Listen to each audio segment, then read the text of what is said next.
Frankly, my dear, I don't give a damn. All right, Mr. DeMille, I'm ready for my close-up. He's looking at you, kid.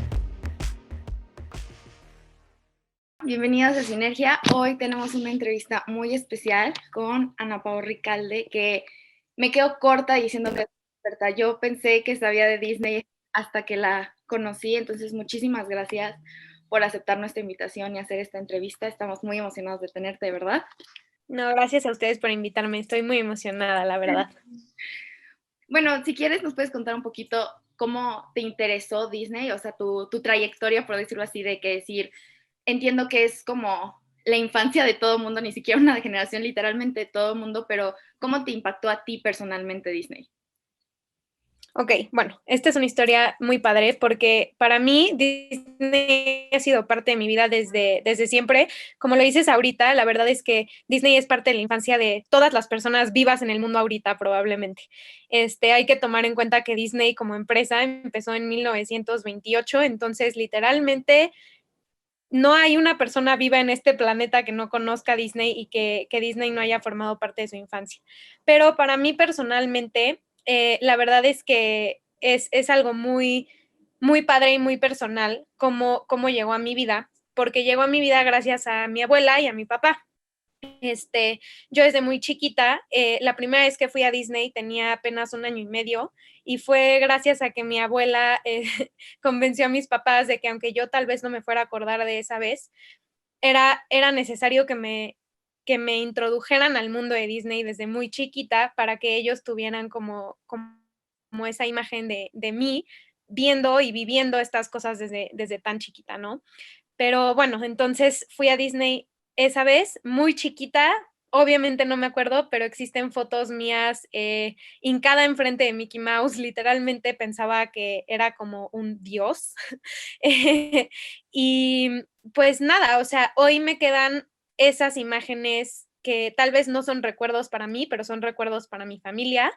Y pues ya de ahí, mi abuela y mi papá me llevaban a Disney muchísimo, a tal grado de que ahorita voy 2, 3 veces al año, tal vez más. Y pues así es como llegó Disney a mi vida. No, qué padre, ¿no? O sea, como dices, es innegable el impacto que ha tenido Disney para todos, ¿no? O sea, yo también considero que no existe una persona en este mundo que no haya visto, aunque sea una. O sea, conocen algo, o sea, o conocen perfectamente quién es Mickey Mouse. O sea, definitivamente es un personaje Totalmente, que todo el mundo conoce, o sea, que no pasa desapercibido, ¿no? Entonces, justamente. pues tomando en cuenta que pues Disney ya tiene como que yo me atrevería a decir esta responsabilidad social y, y no nada más como en la parte como personal, como dices, ¿no? En nuestras historias viendo El Rey León o cualquier otra película de Disney, sino también en la política, porque como saben, los que han seguido a Sinergia, yo estudio Relaciones Internacionales y Ana Pao Ricalde ya casi oficialmente ya es graduada de también internacionalista. Sabemos que también ha tenido un papel en la política muy importante, ¿no? Como los tres caballeros con la política de el buen vecino de Estados Unidos, ¿no? Entonces, ¿tú cuáles consideras que han sido tres impactos, tanto positivos como negativos, en Disney, dentro de este sentido un poquito más social, político, dejando a un lado un poquito la parte como creativa? Ok, bueno, esto es muy importante y como tú dices, el impacto político y social de Disney en la política, sobre todo estadounidense, es muy fuerte. Mucha gente no lo cree, pero bueno, yo escribí mi tesis sobre eso y justamente lo que dices ahorita de la política del buen vecino es una de esos, de esos impactos más grandes.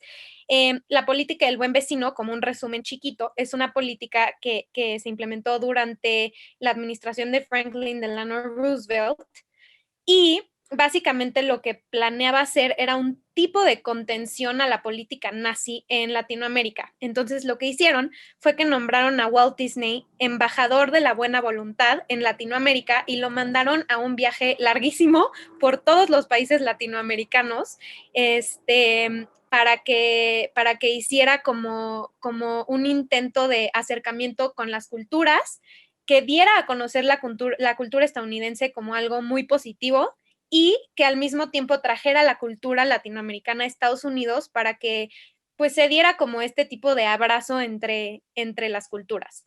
Entonces yo considero que ese es un impacto súper positivo. Voy a hablarte de un impacto negativo, en mi opinión. Durante la crisis del 29, Disney sacó el cortometraje de Los Tres Cochinitos, que muchos han visto probablemente. Y en este cortometraje, el villano es el lobo. Y el lobo en este cortometraje tiene todo lo que supuestamente tenía un judío, ¿ok? Entonces, es un tema muy racista, muy clasista por parte de la sociedad estadounidense, que en ese momento le tenía un miedo irracional a los judíos. Y se pueden ver todas estas cosas en el lobo, ¿no? O sea, todos los estereotipos judíos los puedes encontrar en el es corrupto, incluso los estereotipos físicos, vaya, o sea, de verdad a mí se me hace esa parte muy negativa. Sí, sí es un hecho que Walt Disney era un poco antisemita en esa época, y yo considero esa parte bastante negativa de él, pero después comenzó a viajar y se dio cuenta, porque también hay que recordar que en esta época en Estados Unidos era muy complicado tener acceso a la información como la tenemos ahorita, ¿no? Entonces, bueno, esa es una de las negativas. Y otra de las positivas, tal vez negativas, depende de qué lado lo estés viendo en el mundo, es el impacto que tuvo Disney para la Segunda Guerra Mundial en Estados Unidos. Entonces, primero, desde el lado estadounidense y de su punto de vista, obviamente era bueno porque toda esta propaganda de guerra era súper proestadounidense, súper antinazi, ¿no? Que hoy en día lo vemos como algo bueno, pero evidentemente en ese momento para los alemanes y todos estos países que estaban viviendo bajo el régimen nazi, era pues una imagen bastante negativa, bastante estereotípica, que otra vez, les recuerdo, en este momento era imposible prácticamente tener acceso a la información tan rápido como lo tenemos ahorita. Entonces, todo lo que te decían los medios era lo que entraba en tu cabeza y era lo que tú asimilabas como la verdad. Entonces, pues aquí sí, esto puede ser tanto un impacto positivo para los estadounidenses como uno negativo para los países bajo el régimen nazi. Sí, sí me acuerdo muchísimo de uno, de que Donald está besando la Estatua de la Libertad, ¿no? O sea, lo vi relativamente chica y dije, o sea, esa imagen me impactó muchísimo, la de Donald besando la Estatua de la Libertad, ¿no? Yo no me, obviamente no soy americana ni nada, y lo sentí fuerte. No me imagino en ese momento para una persona estadounidense en la guerra, cómo lo tuvieron que haber sentido, o sea, como receptores de esa información, ¿no? Claro, hay que recordar que para este momento era lo más importante, la simbología y todo el patriotismo que rayaba en el nacionalismo un poco, pero pues era muy importante, claro. Sí, esa, creo que esa es, no es mi caricatura favorita, pero definitivamente fue la que dije, creo que hay algo más de Disney que nada más Disney, ver una princesa Disney o cualquier película Disney. Pero bueno, pues como tú dices, Disney ha tenido su impacto como negativo, como positivo dentro de la sociedad, ¿no? Y actualmente he visto muchísimas críticas sobre que se está volviendo un monopolio comprando empresas como Fox y todo esto, ¿no? Entonces, si Disney, como ya dijimos, tiene este papel ya tan importante como medio de comunicación, porque como se los hemos dicho aquí en el programa de Sinergia, el cine es uno de los medios más importantes para que las personas, como dices, capten la información, te la dan y como muchísimas veces nos da inclusive flojera buscar, con lo que te dicen es con lo que nos quedamos, ¿no? Entonces, tomando en cuenta la polémica de Fox y el monopolio y todo lo que están teniendo, todo el problema que tuvo en China con la película de Mulan en 2020, de 2020, Ujú. perdón. ¿Cuál crees que es el camino que Disney debería tomar en cuanto a, no sé, tú dices, como fan, me gustaría que siguiera haciendo películas como las está haciendo, pero me gustaría chance que tratara estos temas, ¿no? O sea, porque, como te digo, yo creo que ya tiene una responsabilidad social muy importante en decir, bueno, voy a tratar específicamente este tema para que se pueda ver de una manera diferente y no nada más que se quede, a mi parecer, como el beso de Star Wars entre las dos mujeres, que nada más quedó ahí. O tú como fan, como internacionalista, ¿tú qué crees que es el camino que Disney debe de tomar? Ok, bueno, esta es una pregunta muy importante porque yo ahorita creo que Disney tiene ya no nada más pues un nicho o un grupo de personas al que están marketeando sus películas, sus series, etcétera, sino que tienen una responsabilidad de tocar temas que tal vez no se tocan hoy en día. Obviamente aquí recordando que Disney es una empresa que pues obviamente toca muchos de los temas que toca el partido político demócrata en Estados Unidos. Entonces, pues claro, o sea, hay muchísimos temas hoy en día que son, hasta podrías decir, tabú para muchos estadounidenses y también gente a nivel mundial, porque recordemos que aunque Estados Unidos es una cultura bastante abierta, aunque hoy no lo parezca, eh, a nivel mundial hay muchísimos países y culturas que no, realmente no tienen una apertura a ver las cosas con una visión globalizada y mundializada, como la tenemos tú y yo como internacionalistas, ¿me explico? Entonces creo que es muy importante que Disney siga tocando temas como los está tocando ahorita. Creo que lo están haciendo bien por el momento, empezando poco a poco para ir metiendo estas ideas en nuestras generaciones, que somos mucho más abiertas, y empezar un poco a tocar temas ya pues, más importantes a la larga, ¿no? Se habla mucho, mi película favorita es Frozen, y se habla mucho de la posibilidad de darle a Elsa una novia. Mucha gente está en contra de esto, pero realmente yo no veo cuál sería el problema aquí. Es muy importante la inclusión de la comunidad LGBT. Honestamente, yo creo que sería una gran movida por parte de Disney si lograran incluir una novia para Elsa, porque al final no tendría ningún impacto negativo en la historia como tal.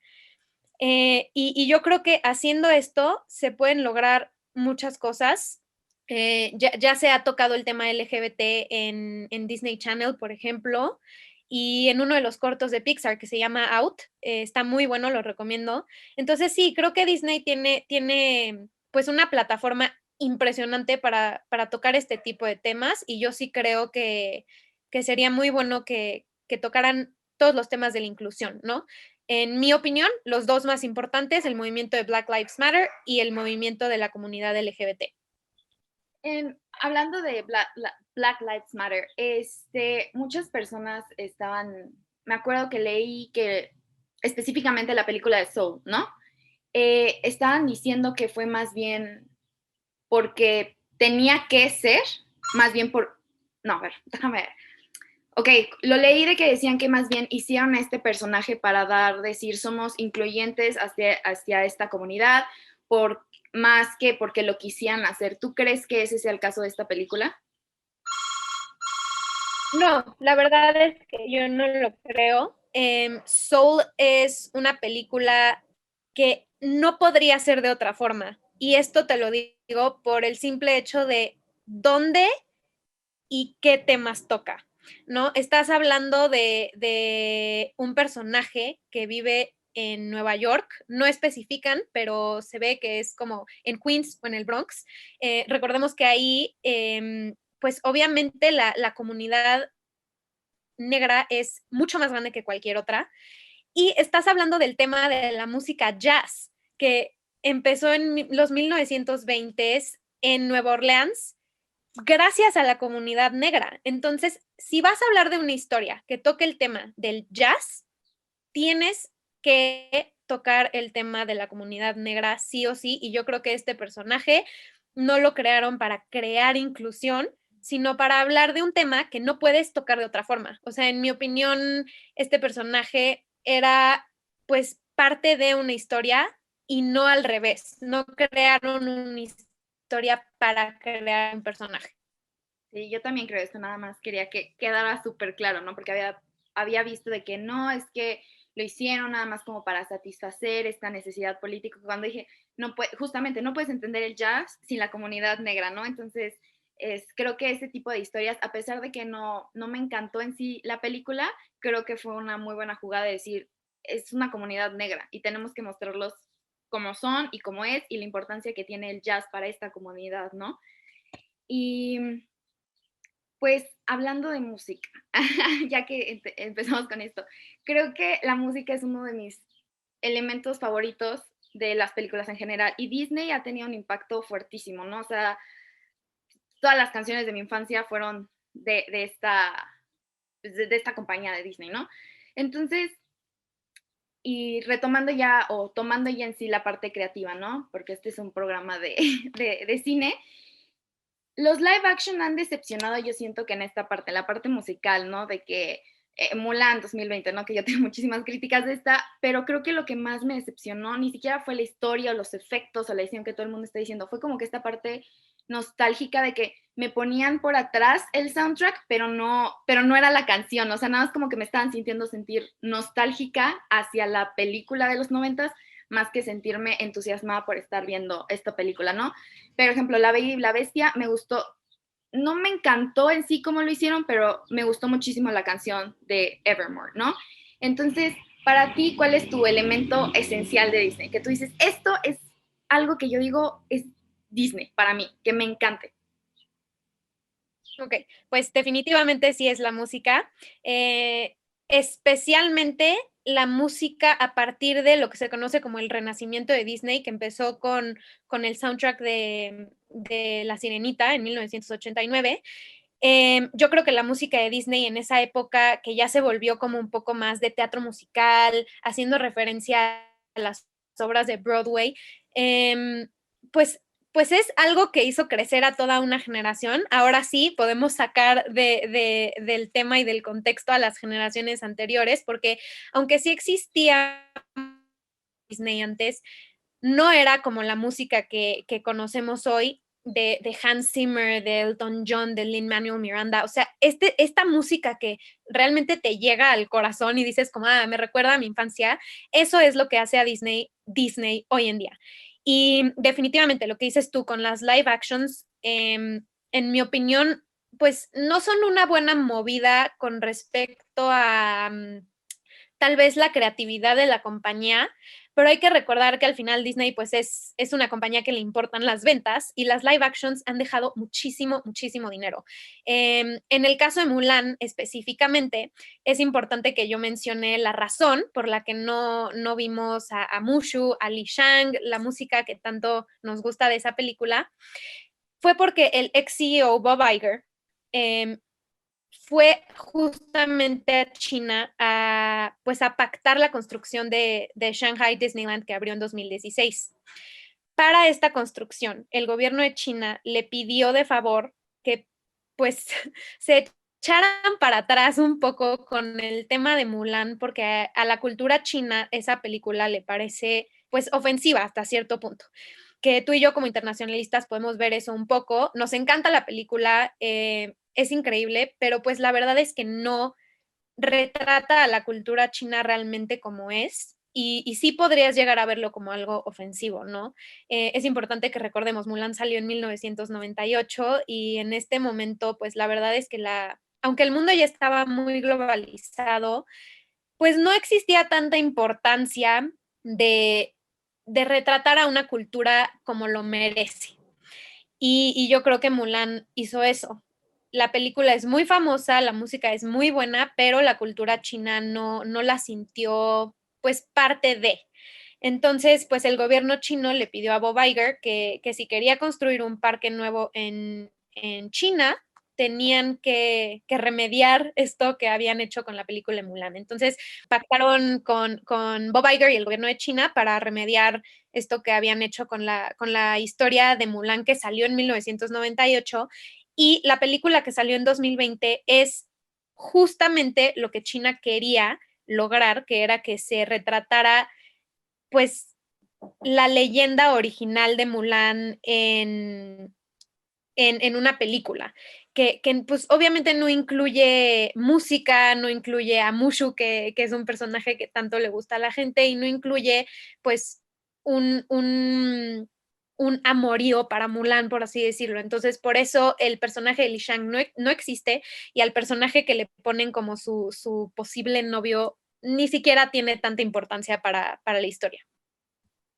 Sí, ¿y tú crees que, creo que esta película fue muy polémica entre de que dejó a desear en esta parte de fans, que yo, o sea, entiendo esta parte de la polémica, pero también como que la parte de la historia, ¿no? Como que muy seca, no sé, o sea, entiendo por qué lo hicieron como socialmente con China, pero creativamente creo que faltó todavía, ¿no? O sea, que si hubieran decidido que ya no tienen música, quites la música de los 90, no necesitamos escuchar, creo que fue la de Reflection como 3 veces, es como de, no, o sea, si vas a crear esa historia, simplemente quita el otro, ¿no?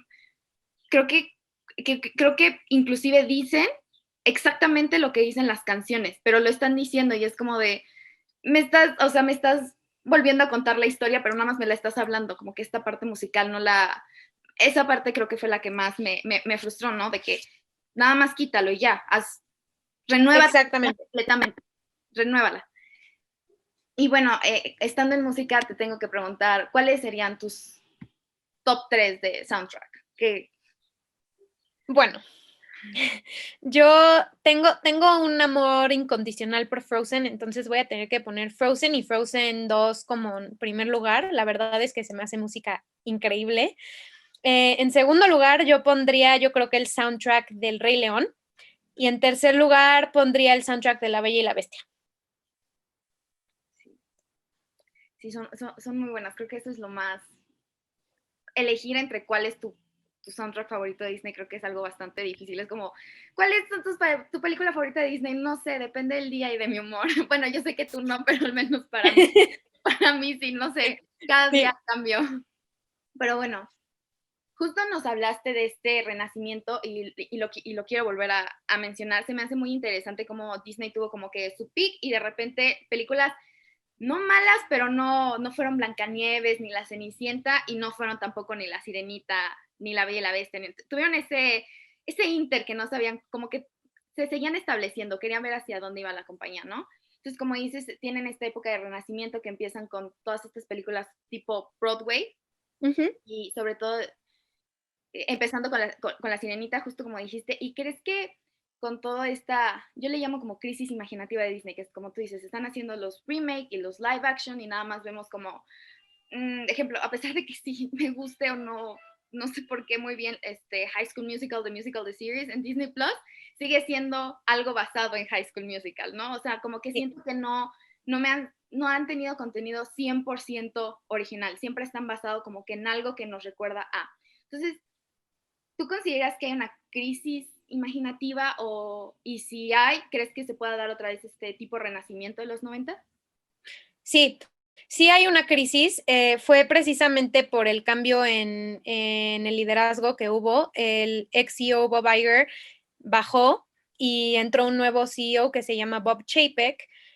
Este liderazgo de apelar a la conciencia de las personas y a la nostalgia, pues deja mucho dinero al final, pero no es lo que vivimos en los 90 y en los 2000 bajos, ¿no?